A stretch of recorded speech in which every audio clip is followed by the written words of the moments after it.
Oui, les études littéraires ont des débouchés. Comptons avec les littéraires. Bonjour et bienvenue sur le podcast Comptons avec les littéraires, qui vise toujours à valoriser les études littéraires et leurs débouchés. Qu'est-ce que la culture générale ?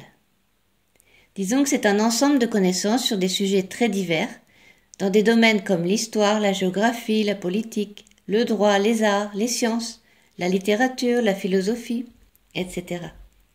Alors, à quoi elle sert ? Elle nous sert à comprendre le monde dans lequel on vit et à élaborer une réflexion et une pensée, d'abord, car comme on l'a vu dans l'épisode précédent du podcast Comptons avec les littéraires, l'intelligence artificielle peut nous fournir énormément d'informations sur tout un tas de sujets, donc on pourrait penser qu'il est désormais inutile d'apprendre des choses, d'engranger des connaissances, quand on peut très facilement et à tout moment aller chercher sur Internet les réponses à nos questions. Oui, mais si on apprend, on peut prendre par exemple le cas de l'histoire de France ou l'histoire du monde, si on a des repères, que l'on connaît les grands événements historiques et si on a intégré la façon dont les événements se sont enchaînés, alors on peut comprendre le fonctionnement des individus, des institutions, des nations. On peut penser tous ces enchaînements et avoir un certain recul sur notre présent et imaginer l'avenir. Donc, savoir prendre des décisions éclairées. Elle sert aussi à pouvoir échanger avec les autres, à leur partager notre propre analyse et à nous nourrir de la leur, et donc à vivre en harmonie, ou en tout cas à tendre vers l'harmonie. Et puis elle permet d'enrichir nos vies, de créer. Et ça, c'est ce qui fait les grands artistes, ou les grands entrepreneurs, ou les grands décideurs. Donc, être curieux, apprendre tout un tas de connaissances, nous aide peu à peu à mieux comprendre le monde et à imaginer des façons de changer ce monde pour le rendre meilleur. Comment acquérir une bonne culture générale ?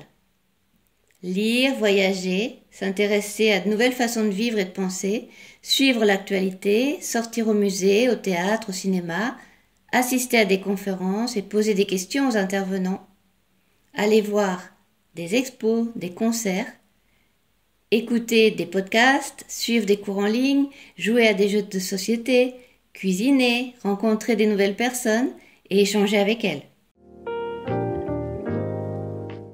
Abonnez-vous à des revues ou allez les consulter en médiathèque. Vous avez le choix entre les revues dédiées aux arts plastiques, la photo, le cinéma, l'architecture. Il y en a pour tous les goûts.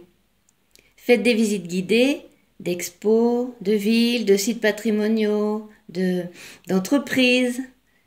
Vous apprendrez plein de choses.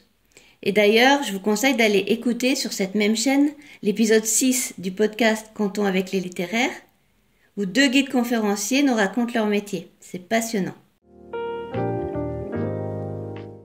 Pour suivre l'actualité, vous pouvez lire Le Monde, Courrier International, le New York Times, Les Échos, El País, La Croix, etc.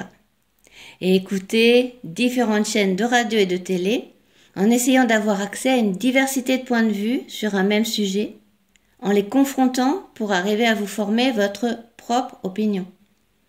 Ensuite, au niveau des lectures, privilégiez là aussi la diversité.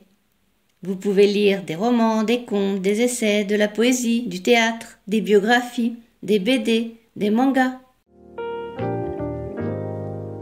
Vous pouvez commencer par lire les grands auteurs classiques, comme Molière, Racine, Rabelais, La Fontaine, George Sand, Chateaubriand, Hugo, Balzac, Flaubert, Baudelaire, Musset, Proust, Duras, Sartre, Simone de Beauvoir, Camus, Colette, et j'en passe. Et intéressez-vous aux contemporains étrangers, comme par exemple Borges, Cioran, Faulkner, Pessoa, Kawabata, Chinua Achebe, Tayeb Saleh, Najib Mahfouz, Saramago, Octavio Paz, García Márquez, Vargas Llosa, Carlos Fuentes, Toni Morrison, Siri Ouzvet, Shida Baziar, etc. Je vous laisse compléter la liste. Si tu es confronté les différents textes, les différentes œuvres que vous lisez, Sachez repérer et utiliser les différentes figures de style qui permettent d'exprimer au mieux des idées et des émotions, comme par exemple l'hyperbole, la métaphore, l'oxymore. Par exemple, si je dis « J'ai dévoré des milliards de livres », c'est quoi? Allez voir les suggestions de lecture sur le compte Instagram Comptons avec les littéraires. Il donne plein d'idées et n'hésitez pas à en suggérer d'autres. Et vous pouvez aussi aller écouter des Instagrammeurs, des booktokers ou des booktubeurs. Lisez et regardez films et séries en VO dès que possible pour améliorer vos compétences en langue et aussi pour avoir accès à des cultures différentes et à des points de vue différents et aussi à une autre façon de traiter l'information pour ce qui est des médias étrangers. Pour acquérir de bonnes connaissances en histoire, lisez les livres de Serge Bernstein et Pierre Milza pour avoir en tête les grands repères historiques. Et il y a aussi plein d'autres auteurs, bien sûr. Là aussi, faites le choix de la diversité.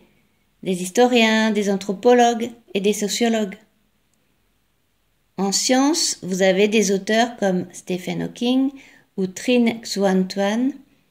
Allez voir aussi le site de Étienne Klein ou les cours en ligne de Walter Lewin. En philo, lisez Platon, Aristote, Épictète, Rousseau, Voltaire, Descartes, Kant, Nietzsche, Heidegger. Il existe plein d'ouvrages de vulgarisation pour entrer facilement dans la philosophie et suivez le compte Instagram Philosophie Sexy, par exemple. Pour rencontrer des personnes intéressantes, pensez à vous inscrire à des cours ou à vous investir dans des associations ou à créer votre propre groupe de discussion. Voilà, c'était quelques suggestions. Je suis sûre que vous pourrez compléter. Cultivez-vous bien et à bientôt.